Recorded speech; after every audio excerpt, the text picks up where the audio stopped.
सत्याचा आवाज, खोट्याला चोप देणार. आपण पाहत आहात जनशक्ती लाईव्ह न्यूज. निर्भीड बातम्या, निडर पत्रकारिता.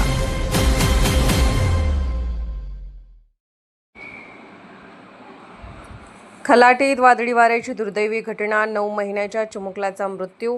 साध्य फाउंडेशनकडून शेजूळ कुटुंबाला आर्थिक मदत व धीर.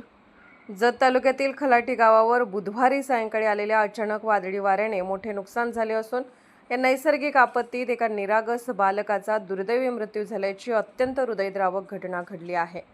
या घटनेमुळे संपूर्ण परिसरात हळहळ व्यक्त केली जात आहे. मिळालेल्या माहितीनुसार खलाटी येथील आनंदा बिरू शेजूळ यांच्या घरावरील पत्र्याचे शेड जोरदार वादळी वाऱ्यामुळे उडून गेले. यावेळी घरांच्या संरचनेचा काही भाग कोसळल्याने घरामध्ये असलेला चिरंजीव श्रीवर्धन आनंदा शेजूळ वय अंदाजे 9 महिने हा गंभीर जखमी झाला. कुटुंबियांनी तातडीने त्याला उपचारासाठी हलवण्याचा प्रयत्न केला, मात्र उपचारापूर्वीच या चिमुकल्याचा मृत्यू झाल्याचे समोर आले आहे. या दुर्दैवी घटनेमुळे शेजूळ कुटुंबावर दुःखाचा डोंगर कोसळला आहे. घटनेनंतर गावात शोककळा पसरली असून ग्रामस्थांनी शेजूळ कुटुंबियांच्या दुःखात सहभागी होत त्यांना धीर दिला.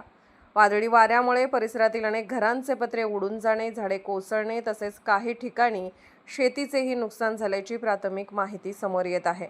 दरम्यान घटनेची माहिती मिळताच साध्य फाउंडेशनच्या संस्थापिका ॲडव्होकेट सौ विद्याताई सचिन मोठे यांनी तात्काळ खलाटी येथे भेट दिली. त्यांनी मृत बालकाच्या कुटुंबियाची प्रत्यक्ष भेट घेऊन सांत्वन केले. दुःखद प्रसंगी कुटुंबाला मानसिक आधार देत साध्य फाउंडेशनच्या वतीने आर्थिक मदतही प्रदान करण्यात आली.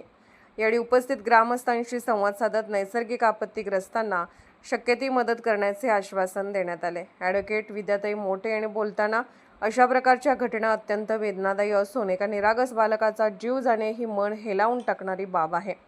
शेजूळ कुटुंबाच्या दुःखात आम्ही सहभागी आहोत अशी भावना व्यक्त केली. गावातील नागरिकांनीही प्रशासनाने पंचनामा करून नुकसानग्रस्तांना तातडीची मदत द्यावी अशी मागणी केली आहे. अचानक बदलणारे हवामान आणि वाढत्या वादळी वाऱ्यांच्या घटनांमुळे ग्रामीण भागातील कच्ची घरे, पत्र्याच्या शेडधारक कुटुंबामध्ये भीतीचे वातावरण निर्माण झाले आहे. ईश्वर दिवंगत चिमुकल्या श्रीवर्धनच्या आत्म्यास चिरशांती देवो आणि शेजूळ कुटुंबाला हे दुःख सहन करण्याची शक्ती देवो अशी भावपूर्ण श्रद्धांजली सर्व स्तरातून व्यक्त होत आहे. जनशक्ती लाईव्ह न्यूज चॅनलला लाईक करा, शेअर करा आणि सबस्क्राईब करा.